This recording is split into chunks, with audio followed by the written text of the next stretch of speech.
Hi, I'm Laura Lippman. I'm a crime novelist, and this is my secret Baltimore.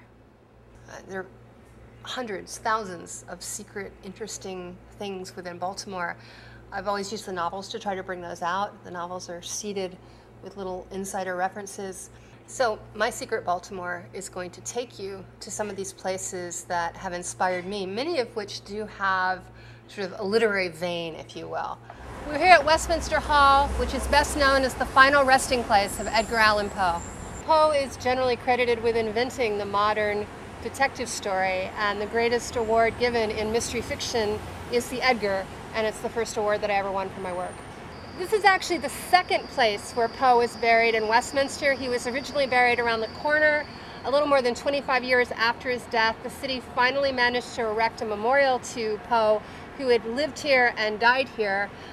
One of the greatest writers of detective fiction in the 20th century was Dashiell Hammett, known for the creation of Sam Spade and the Maltese Falcon, and also The Thin Man, and the unnamed detective in his short stories, The Continental Op. A lot of people associate Hammett with San Francisco.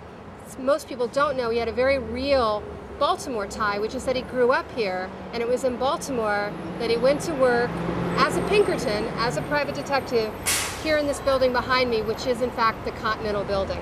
Now, we can't say this for sure, but there's also a detailing on the building, as you'll see behind me, of birds. And a lot of people in Baltimore like to think that those birds, which were once painted black, were the inspiration for the Maltese Falcon. It's possible to find Stone Hill without someone telling you about it, but it's not very likely. It's such a surprise, like a little brigadoon hidden behind the row houses of Keswick Road. When I wrote In a Strange City, a book that a lot of people have said is my Baltimore Valentine in particular, I gave a Stonehill home to one of the oddest, strangest, most eccentric characters that I ever created, and even staged a chase scene here through Stonehill and onto Keswick Road. This is a secret I'm a little reluctant to give up. This is where Tess Monahan lives when she finally decides to become a homeowner. East Lane is one of the hardest to find streets in Baltimore, and so it was a very appropriate place for Tess to live. I made the joke in the book that she liked the house because the pizza man could never find her in the advertised 30 minutes, so she was always getting pizza for free. Here we are at the Enoch Pratt Library at the Central Branch, as it's known, down on Cathedral Street. I try to put a library scene in every book I write because the library was such an essential part of my childhood. I kind of grew up here. There are two things that people need to know about the Pratt, which is really an amazing resource. One is that it uses the Library of Congress system, not the Dewey Decimal System that most people are used to. But the other is that almost everything in its vast collection is available. If it says in the computer that it's here, it's here.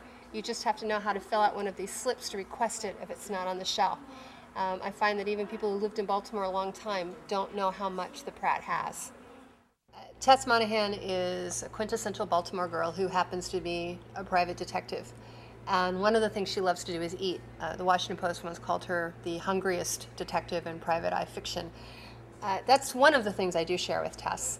And I pride myself on, I think, knowing sort of signature dishes. I like to take people to Mesa in Fells Point for lima beans and feta cheese.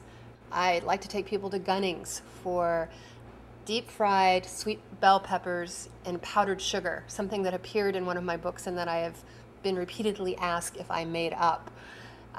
One of the things I can do that Tess can't do because she's allergic to shellfish is I can go to Fadley's and eat crab cakes, but that's not at all a secret. That's one of the better-known culinary wonders of Baltimore.